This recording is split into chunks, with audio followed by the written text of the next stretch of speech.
नमस्कार ऑयलेस अहम YouTube channel आपलोक आंतरिक शुभेच्छा ज्ञापन करिছোঁ।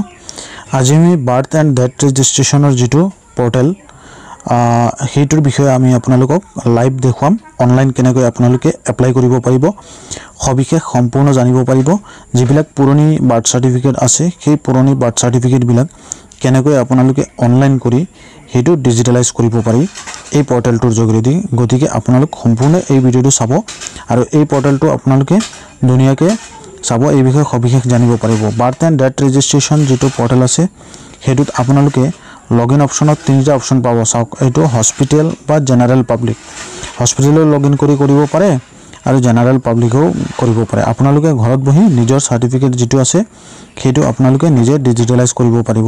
তাৰ কাৰণে চাওক কোন কেইখন বৰ্তমান ষ্টেটত এভেইলেবল আছে পোৰ্টেলটোত আছে গোটেই ষ্টেট বিলাকৰ নাম আৰু তাতে আমাৰ অসমৰ নামও আছে। গতিকে অসমৰ যিবিলাক বাৰ্থ সাৰ্টিফিকেট আছে এই বৰ্তমান বাৰ্থ সাৰ্টিফিকেট বনাবৰ কাৰণে মানুহে বিভিন্ন ধৰণৰ কষ্টৰ সন্মুখীন হৈ আছে বা বহুতে এপ্লাই কৰিবৰ কাৰণে দৌৰি আছে, प्रपार सुविधाবিলাক পোৱা নাই। সেই কাৰণে আপোনালোক সকলোৰ সুবিধাৰ্থে এইটো চাওক মই হাইলাইট কৰিছো। অসমৰ কাৰণেও আপোনালোকে এই পোৰ্টেলৰ জৰিয়তে গৈ পেলাই এপ্লাই কৰিব পাৰিব। ডেসক্ৰিপচনত লিংকটো দি দিম, তাৰ পৰা ক্লিক কৰি আপোনালোকে সম্পূৰ্ণ কামখিনি কৰিব পাৰিব। আৰু যদি আপোনালোকে ওচৰৰ সিএসসি সেন্টাৰত বা নিজৰ যেটো ওচৰৰ হস্পিটেল আছে তাত গৈ পেলাই আপোনালোকৰ সাৰ্টিফিকেটখন ডিজিটালাইজ কৰিবৰ কাৰণে প্ৰক্ৰিয়া কৰিব পাৰিব। গতিকে মই ইয়াতে সম্পূৰ্ণ জনাম এজ এ ইন্ডিভিজুৱেল এজন সাধাৰণ মানুহ হিচাপে আপোনালোকে কেনেকৈ এই পোৰ্টেলটোৰ যোগেদি এপ্লাই কৰিব পাৰিব সবিশেষ আপোনালোকক জনাম। এপ্লাইৰ প্ৰসেছখিনি ইয়াতে একো নাই, পেজখিনি কৰাপ্ট হৈ আছে। গতিকে আপোনালোকক ডাইৰেক্ট মই এপ্লাইৰ প্ৰসেছখিনি দেখুৱাম। কিছুমান বস্তু হাইড থাকিব সেই কাৰণে মই ক্ষমা প্ৰাৰ্থী, যাতে আপোনালোকে বুজি পায় ইউটিউবৰ গাইডলাইন্স আছে, গাইডলাইন্সৰ মই বাহিৰে কামখিনি কৰি যাব নোৱাৰে। এতিয়া মই আপোনালোক সকলোকে কৈ দিব বিচাৰিছো বাৰ্থ এন্ড ডেথ ৰেজিস্ট্ৰেশন মানে তাত ডেথ ৰেজিস্ট্ৰেশনো কৰিব পাৰিব, বাৰ্থ ৰেজিস্ট্ৰেশনো কৰিব পাৰিব। সেইখিনি আপোনালোকে নিজে অনলাইন ঘৰত বহিও কৰিব পাৰিব। গতিকে এই কামটোত যাতে আপোনালোকে দেৰি নকৰে। এতিয়া চাওক মই জেনাৰেল তাত ক্লিক কৰিলো, জেনাৰেল পাব্লিক লগইন। তাত মানে আপুনি ইন্ডিভিজুৱেল এখন একাউন্ট ক্ৰিয়েট কৰিব লাগিব। একাউন্ট ক্ৰিয়েট কৰি প্লে মই অলৰেডি একাউন্ট ক্ৰিয়েট কৰা আছে, সেই কাৰণে আপোনালোকক একাউন্ট ক্ৰিয়েট কৰাটো ভিডিও লম্বা হৈ যাব কাৰণে দেখাব পৰা নাই। ডাইৰেক্ট লগইন কৰি প্লে আপোনালোকক দেখুৱাম এই পোৰ্টেলটোত কেনেকৈ এই অপশনটো আহে। এতিয়া মই মোবাইল নম্বৰ এন্টাৰ কৰি আৰু ক্যাপচাটো ফিল আপ কৰি লগইন কৰিম। লগইন কৰাৰ লগে লগে অটোমেটিক্যালি এনে ধৰণৰ পেজটো খোল খাব। তাতে তলত ড্যাশবোৰ্ড বিলাক আহিব, ওপৰত বাৰ্থ ডেথ ৰেজিস্ট্ৰেশন, স্টিল বার্থ এইবিলাক সকলো আহিব। এপ্লিকেশন সাবমিটেড, এপ্লিকেশন যিবিলাক আছে সেইবিলাক গুটেইখিনি পাব। তাতে চাওক add old birth event, register foreign birth, report birth গুটেইখিনি তাতে পাব। এড ওল্ড বাৰ্থ ইভেন্ট মানে তাতে আপোনালোকৰ পুৰণি বাৰ্থ সাৰ্টিফিকেট যিখন আছে অলৰেডি সেইখন ডিজিটালাইজ কৰিবৰ কাৰণে এই অপশনটোতে আপোনালোকে ক্লিক কৰি এপ্লাই কৰিব লাগিব। গতিকে আশা কৰো সকলোৱে বুজি পাইছে। এতিয়া মই সম্পূৰ্ণ প্ৰক্ৰিয়াখিনি ইয়াতে দেখুৱাম, আপোনালোকে সম্পূৰ্ণকৈ চাব, চালে গম পাই যাব। এই এনে ধৰণৰ ড্যাশবোৰ্ডটো খোল খাব আৰু তাতে application verification, NSE application, self report application, draft application গুটেইখিনি চাব। এতিয়া মই এড ওল্ড এপ্লিকেশনত ক্লিক কৰাৰ লগে লগে এতিয়া আপোনালোকে ইয়াতে চাব পাৰিব। তাতে সম্পূৰ্ণকৈ আপোনালোকৰ গোটেই প্ৰক্ৰিয়াখিনি আছে। অসম সিলেক্ট কৰাৰ লগে লগে অটোমেটিক্যালি আপোনালোকে তাতে জেনাৰেল ইনফৰমেশন যিবিলাক নিজৰ নাম আছে, যাৰ নামৰ ডেট অফ বাৰ্থ সাৰ্টিফিকেটখন আছে সেই নাম details, address, father name, mother name, address গোটেইখিনি বস্তু আপোনালোকে লিগেল ইনফৰমেশনত ফিল আপ কৰিব লাগিব। গতিকে এইখিনি আপোনালোকে ধুনীয়াকৈ কৰিব লাগিব। ফাৰ্স্ট ইংলিশ সিলেক্ট কৰি প্লাই আজিৰ ডেটটো যেতিয়া আপুনি এপ্লাই কৰিব সেই ডেটটো সিলেক্ট কৰিব।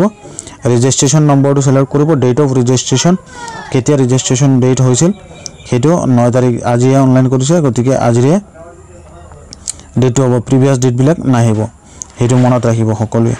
চাইল্ড ইনফৰমেশনত শিশুৰ তথ্যত আপোনালোকে যোনে বাৰ্থ সাৰ্টিফিকেটখন এপ্লাই কৰি ডিজিটালাইজ কৰিব বিচাৰিছে তেওঁ নিজৰ বাৰ্থ সাৰ্টিফিকেট যিখন আছে সেইমতে তেওঁলোকে নামৰ স্পেলিং বিলাক তাতে শুদ্ধকৈ আপলোড কৰিব লাগিব। তাৰ পিছত আহিব কনফাৰ্ম চাইল্ড নেম, চাইল্ডৰ নামটো কনফাৰ্ম কৰিব লাগিব। যদি ওপৰত যেটো নাম লিখিছে সেই নামটো কনফাৰ্ম কৰিব লাগিব লিখি প্লাই। তো সেইখিনি ফাৰ্স্ট নেম লাস্ট নেম যি থাকে সম্পূৰ্ণ চাব। ডেট অফ বাৰ্থ লিখিব, সম্পূৰ্ণ শুদ্ধকৈ লিখিব। ফাদাৰ ইনফৰমেশ্যনত আপোনালোকে ফাদাৰৰ নাম, ইমেইল আইডি, মোবাইল নম্বৰ থাকিলে লিখিব। আধাৰ নম্বৰটো কম্পালসাৰি নহয়, থাকিলে লিখিব, নাথাকিলে নাই। মাদাৰৰ ক্ষেত্ৰতো সেম তেনেকৈ আপোনালোকে ফাদাৰ এণ্ড মাদাৰৰ ইনফৰমেশ্যনবিলাক যেটো থাকে সেইখিনি আপোনালোকে বহাই ল'ব। আৰু ইনসাইড ইণ্ডিয়া অসম সিলেক্ট কৰি পেলাই তাত ভিতৰত যিখিনি প্ৰক্ৰিয়া আছে সেইখিনি আপোনালোকে সিলেক্ট কৰিব। অটোমেটিকলি সিলেক্ট কৰাৰ লগে লগে তাতে কি অপচনটো আহিব। পিছতে এড্ৰেছখিনি সিলেক্ট কৰি ল'ব। জিলা সাৰ্টিফিকেটত যিখন এড্ৰেছ থাকিব সেইখিনি আপোনালোকে সিলেক্ট কৰিব লাগিব। পাৰমানেণ্ট এড্ৰেছটো যদি সেম থাকে সেইখিনি আপোনালোকে তাতে ফিল আপ কৰি ল'ব। তো এইখিনি আপোনালোকে আশা কৰোঁ বুজি পাইছে। এই সিস্টেমতে আপোনালোকে ফৰ্মখন ফিল আপ কৰিব লাগিব আৰু তাতে আপোনালোকৰ পুৰণি বাৰ্থ সাৰ্টিফিকেটখন আপলোড কৰিব লাগিব। যেটো সাৰ্টিফিকেট আছে সেই সাৰ্টিফিকেটখন ধুনীয়াকৈ আপলোড কৰিব লাগিব। পাৰমানেণ্ট এড্ৰেছ যিবিলাক আছে সেইবিলাক ইয়েছ ক্লিক কৰি পেলাই যিখিনি আছে তাতে সম্পূৰ্ণ যোনে এপ্লাই কৰিব তেওঁলোকে এইখিনি গমেই পাব। মই জাষ্ট ডেমো হিচাপে দেখাইছোঁ। আপলোড ডকুমেণ্টত হাইলাইট কৰি বাৰ্থ সাৰ্টিফিকেটখন আপলোড কৰি দিলে হ'ল।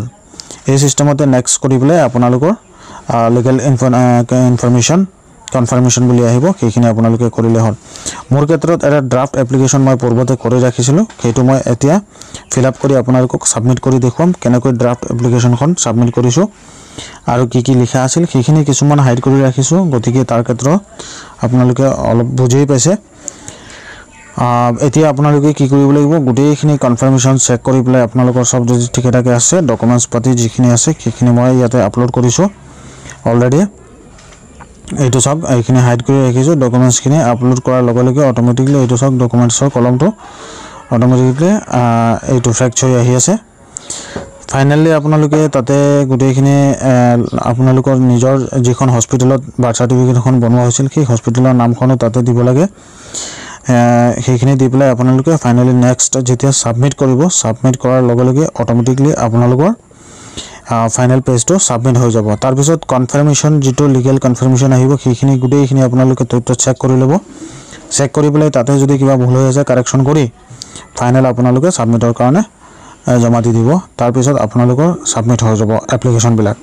তো এনেধৰণৰ পুৰণি ডিজিটেল চাৰ্টিফিকেটবিলাক আপোনালোকে নিজে ঘৰত বহি পেলাই ডিজিটেলাইজ কৰিব পাৰিব বা যিকোনো CSC বা PFC চেণ্টাৰত গৈ পেলাই এই কামখিনি কৰিব পাৰিব বা জনা শুনা মানুহৰ পৰাও কৰাই ল'ব। লিগেল কনফাৰ্মেশ্যন ছাবমিটেড হৈ যাব।